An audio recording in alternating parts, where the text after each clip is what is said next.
Red Riding Hood 2011 was a movie that unfortunately no one remembers. I say unfortunately because as bad as this movie is, I actually had a great time watching it. I don't know if it's because I just had a person watching it with me this time instead of just sitting in my lonesome in my dark room, but either way I had a good time, and that honest to God surprised me. Figuring out I had friends was a huge revelation. As I said before, Red Riding Hood was made in 2011, and it was directed by Catherine Hardwicke. And if any of you are in the directing scene, you might recognize that name from another movie. That's right, Sexy Vampires. But just like Twilight, Red Riding Hood is a dark, edgy teenage girl fantasy with a lot of hot boys, based off an inherently threatening idea. 'Cause so mama, I'd like some of that in me, I'll tell you what. Oh, is it getting hot in here, or is it just Robert Pattinson? It shares a few other dumb things with Twilight, including a pretty simple plot, so this review is gonna be kinda fast, but we'll get into all of that stuff later. But now let's actually get started with the review. My body is ready. I will say that as soon as the movie started, it was pretty close on the verge of losing me because these colors look freaking terrible. It's like they were trying to do the thing that they did with Lord of the Rings. You know, where they had like the slightly yellowish tint throughout the movie, except this is just absurdly yellow and gross looking. Not to mention Lord of the Rings correctly color corrected its stuff. It looks okay when there's like a lot of like brighter colors, like all the trees and flowers and stuff, but when they're trying to do like the darker toned thing, like these landscape shots, it just does not look good. And they also have that bright shine effect that makes things look kind of blurry.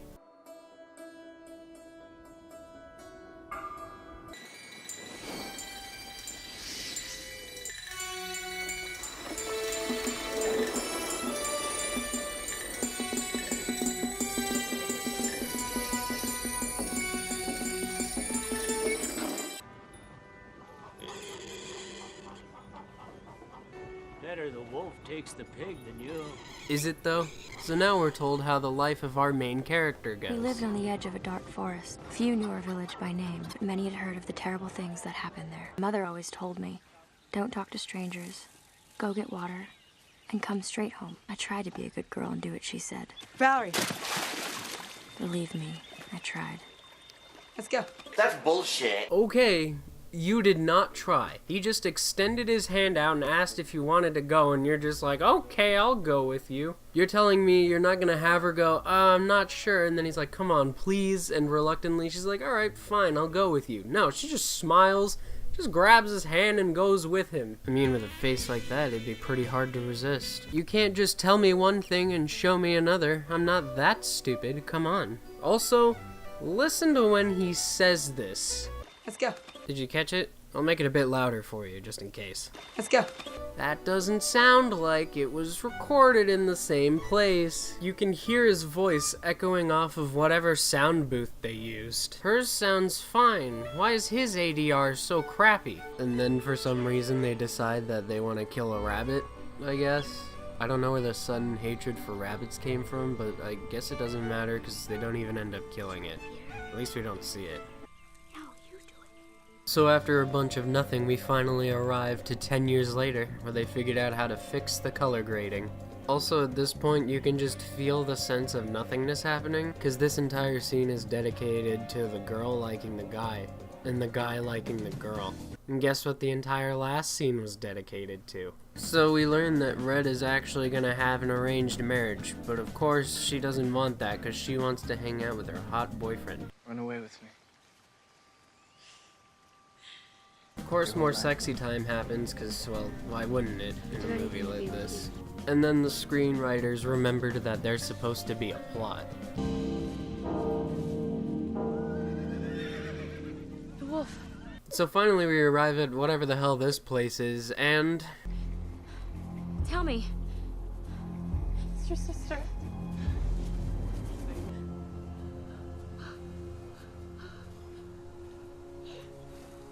Okay. A few problems here. First one, I don't know what this is. It's not as much a big complaint, but it's more just, what is this? We never see it again. We're never here again. You know, I'm just kind of curious as to what it is. The second one is, why is her sister already dead? You couldn't even pretend to care about her. She's already dead and we haven't even met her, nor has anyone mentioned her. Do you know any other great movies that kill their characters before they've even been mentioned? Oh wait, that's right, none of them, because only terrible, crappy, awful movies do that. And then the third complaint, which I'm actually totally fine with, because that's where the enjoyment of the movie comes from, is this girl.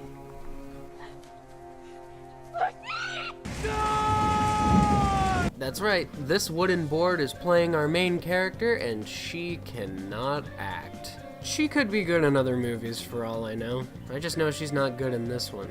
Then again, she also did act in A Million Ways to Die in the West, so it's very possible that... It's probably really bad. But we're not talking about that movie yet. Right now, we're still talking about Red Riding Hood, and I guess the plot's starting to kick off now, so... So then there's some unimportant stuff about how Red's sister was in love with the dude that Red is supposed to be forced to be married with, and just some general relationship stuff going on. And then there's the actual kind of important thing going on that also involves hunting down the werewolf, so I'm mostly going to talk about that one. I've summoned Father Solomon. He has destroyed werewolves and witches in cities throughout the kingdom. He will rid us of this beast. No. He'll rob us of our vengeance. So thanks to this man's tactical and brilliant idea, they decide to go out and hunt the werewolf themselves. But not before we get a bit more of the love triangle. It mostly just boils down to, it's either B or Jacob, Bella. The choice is yours. So it's at this point that they also start making it seem like the grandmother is the obvious choice to be the wolf. So it's obvious that she isn't the wolf.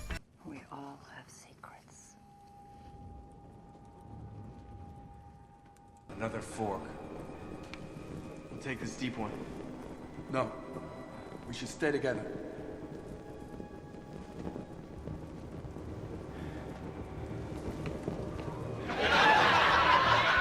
So now we finally get to see some action in this film, but of course the movie itself is PG-13, so of course it's gonna be sick PG-13 cutaway action, because if it were rated R, we can't show it to all the lonely teenage girls out there, that's right. Of course they end up killing the wolf, but turns out it's not the werewolf they were looking for, it's just a normal wolf.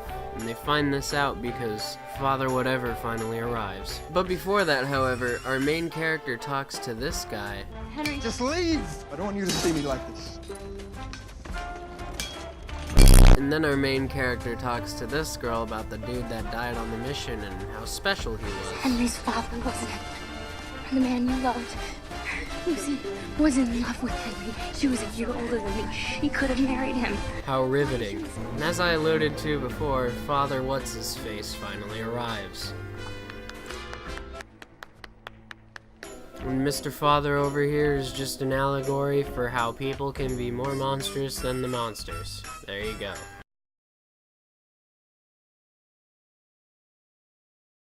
This was its place. He reveals, who knew, werewolves are also people, and when they die, they turn back into a person. Never could have guessed that. Also, this Knight Templar in the back looks like he's about to snipe somebody. Aren't they here to find the werewolf and protect them? Why are they being so threatening?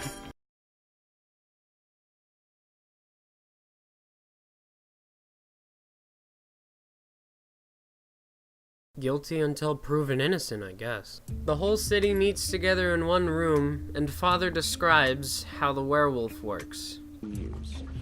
This is the only time a new werewolf can be created. The wolf lives here. In this village. Among you. Shit just got real. And for some reason, I still haven't figured out why, this dude just assumes that he's right, that he killed the wolf, and they decide to party. Wolf is dead. Tonight, we celebrate! And the entire village is just going with it. Obviously, no one knows what the hell is going on anymore, so I think I have a pretty good interpretation of how the pitch meeting for this movie went. Okay, so here we go, guys. I have an idea. It's for Red Riding Hood, but it's made for dark, edgy teenage girls. Okay? That doesn't tell me anything, you faggot. Well, you see, it's Red Riding Hood. Yeah. But what the fuck is it about? So there's Red Riding Hood, right?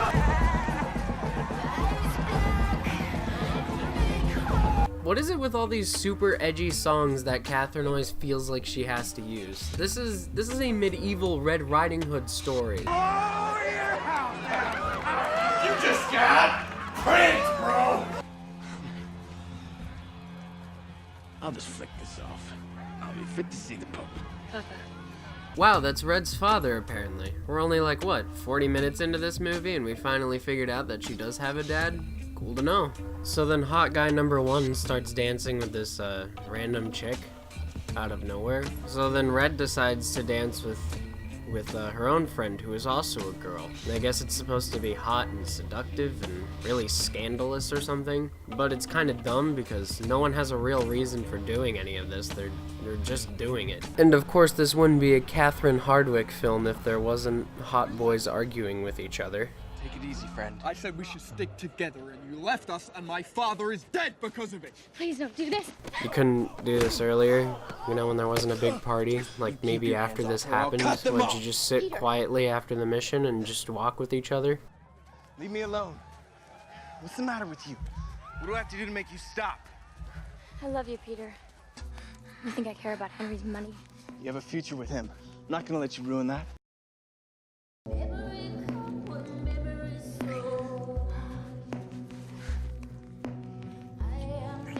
So then they go to have sex in a public place, and I guess the wolf ain't into that kinky stuff, because pretty much right after he decides to attack the village.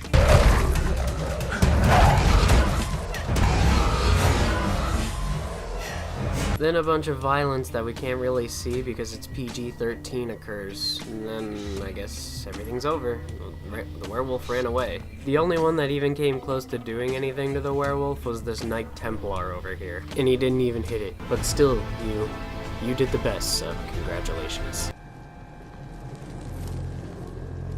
I want you! I want you!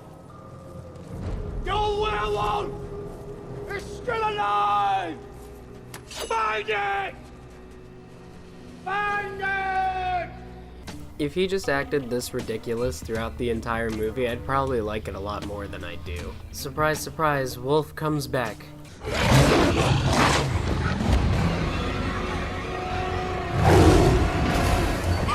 This is where whatever semblance of a story that they had before just completely goes off the rails and just becomes absurd.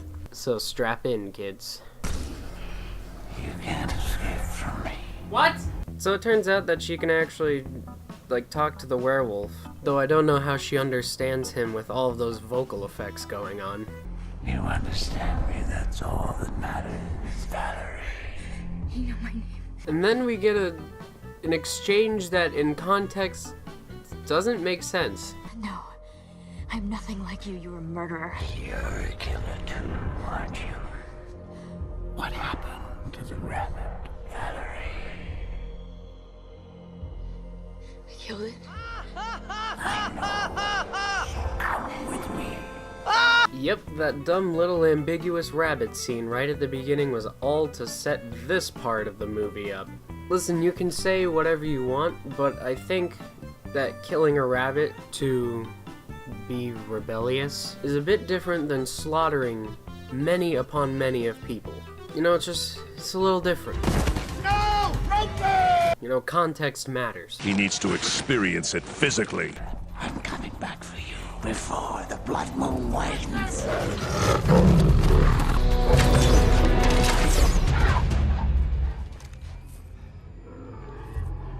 So Red tells her friend not to tell anyone about this because she'll get branded a witch. Call me witch. Don't tell them.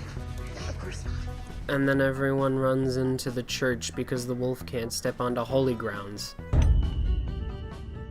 We get a terrible CGI shot of the village, a lot of dead people, and probably one of my favorite looking scenes in this entire movie.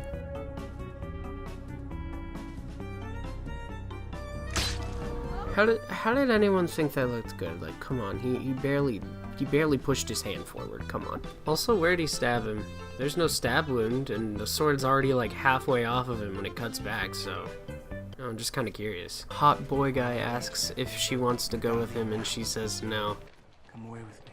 Come away with me. Get your things. We have to leave now. I can't go with you, Peter. Why not? I'm sorry.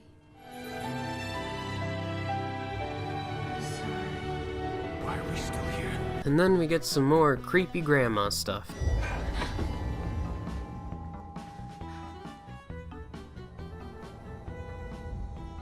You know, Grandma, sure is weird that you always act really suspicious all the time. Are you getting sick of these conversations of dudes talking with Red about marriage and all that?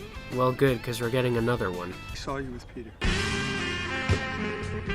I'm not gonna force you to marry me. I'm gonna break off the engagement. I'm sorry, Henry. I'm sorry, Henry. Just let me die! So these guys are looking around for the wolf, and apparently the only method they have of it is sniffing people's clothes. Seems a bit weird, but I'm not one to judge. And then there's a kid hiding out in one of the buildings. We see him like for one scene earlier, and he talks to a guard and then leaves. And he's back now. Get him down, now! Isn't there stairs or something? This seems a bit absurd to use these like climbing knives to get this kid. How did he get up there? I'll tell you how he didn't. These stupid knives. Just stop focusing on the story and focus on the fact that you're getting a boner from all these hot guys. He is pretty hot, but that's not enough. Gotta have a story too. I know it's hard work, but we all gotta do it at some point. So they put the kid inside of a iron elephant, which I guess is supposed to represent the brazen bull, but it's a giant iron elephant. So it looks kinda stupid.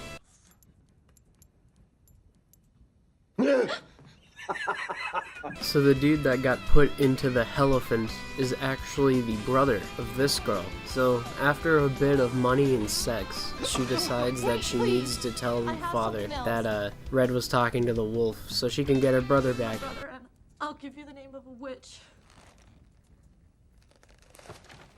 Joke's on her though, he's already dead. Then we have like a court hearing type thing about everything that, well, we already know. And the only two things they state that we didn't know are that she runs fast and she climbs trees. And who cares? She can climb the tallest trees. She can run faster than all the girls. She wears a red cloak. She can talk to werewolves. Whoa, she turned me into a newt! You were gonna try to rescue her. Well, I'll help. I'm not that desperate. What a savage! So we see Red's in this prison cell and there's no guards around and she just has a knife in her boot. Listen, if they're really scared of her, aren't they gonna try a little bit better to, you know, enforce on her? I didn't know how to put that sentence out. I don't script anything before I do this. I just record it. Alright guys, we all know what it's time for. The big plan. And their plan consists of some alcohol. But of course they treat it like it's some kind of one-man infiltration mission.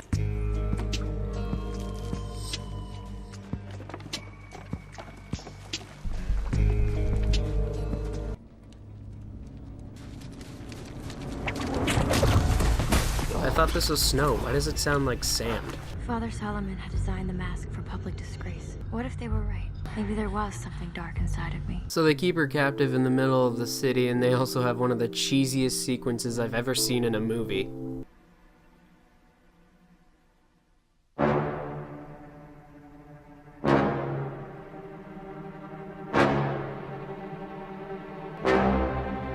So then their plan actually works. Yeah, all those guards that are sitting around, apparently they ain't doing jack, because they didn't even see this guy walk up here until just now, even though they wanted everyone in their homes. And with all the guards, you'd think at least one of them would try to go after this dude, but apparently you can't spare one man to do that. Who cares about the dude that started it, right?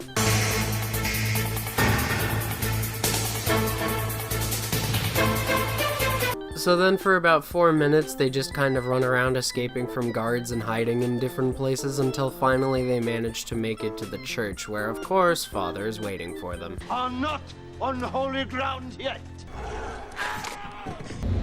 Yeah, that isn't stupid. Then he just decides to take the wolf on by himself, even though he clearly has a guard standing behind him that could help, and then he gets his hand cut off, just like the hand that was cut off earlier in the movie. Wow, look at that poetic justice. This movie's so smart. So the wolf tells Red that she should go with him, and she agrees at first, because she doesn't want anyone else to die, but then her friend from before that betrayed her steps up. Then she gives the, "You're not gonna take my friend because she's my friend and you're just a heartless monster" speech. Then everyone joins in and it's such a sweet, heartfelt moment. It's so beautiful. The wolf forgets that he's allergic to Jesus and the sun starts coming up, so he has to go away.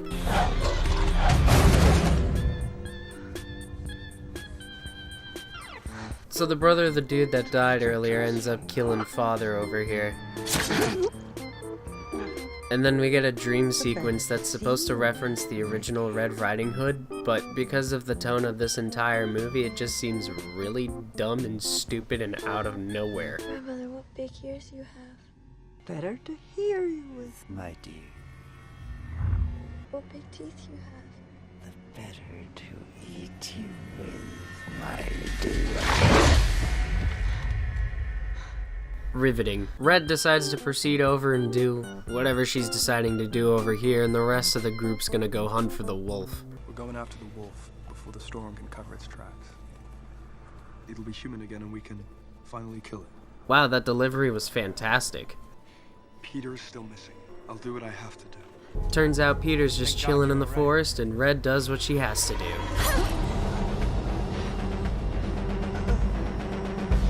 I can't believe you've done this. Red runs back up to the cabin to meet up with her grandmother. Grandmother, are you alright? I'm fine. But uh-oh, it isn't her grandmother. How did he do that? That's pretty impressive. It sounded exactly like her. Gotta give him some credit there. Where's grandmother?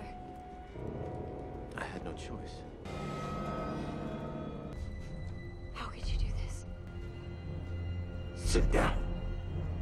Right, so that character that was in the movie for pretty much 5 minutes, yeah, he's the wolf. You might have only seen him a couple times throughout this entire review, and that wasn't me, like, leaving him out. That's pretty much all the times he's in the movie. Like, I'll give the movie one thing. The twist was surprising, I didn't see it coming, but then I gotta take you right away. It's hard to see it coming when this character's literally not there. I mean, my man had, like, 2 lines, and, like, 1 important action.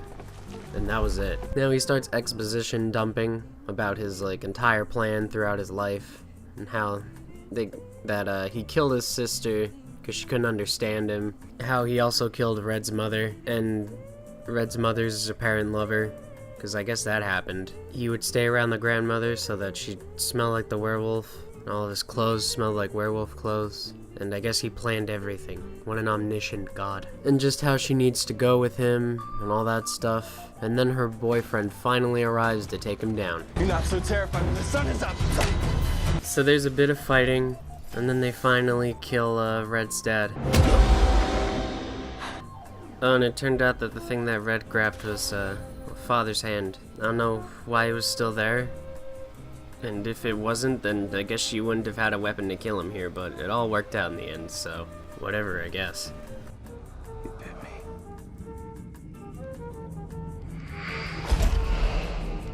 So this is the entirety of that original scene from literally just a couple minutes ago.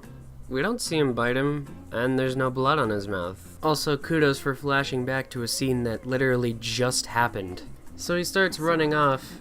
And so far the only question I have is, where's his stab wound? He ran into the building, he even fought the dude for a little bit, and he just ran into the forest. Wasn't he just stabbed? Apparently this man is super strong. I mean, she even mentions that she wounded him. Even when I wounded him.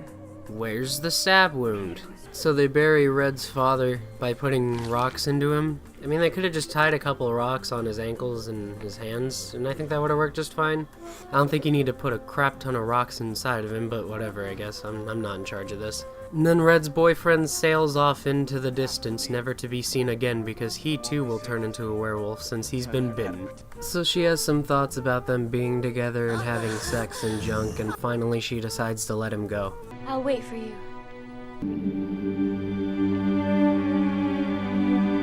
Then Red spouts off about how great their village is now. He chose a life of honor, protecting us from darkness. And then Red sees the wolf again. I don't know if this is like symbolic of her thinking about him, or if after he sailed off he just came back and just decided to live where he already was. If so, that's a confusing choice. But anyways, now we get to the best part of the movie.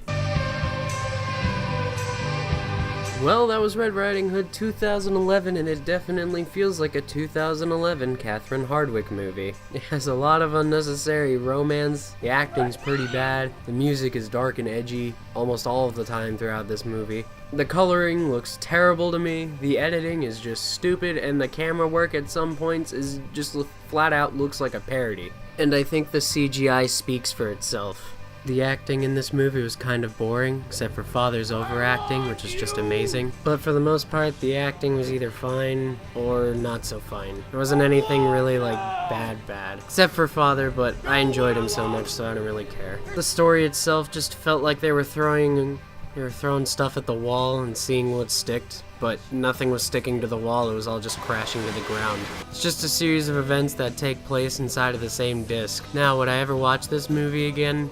Probably not, unless I was going to show a friend, because it can be pretty entertaining with people around. But yeah, I think that pretty much finishes off Red Riding Hood 2011, and my final thoughts are, why would someone make Red Riding Hood like this? Or whatever, people are weird.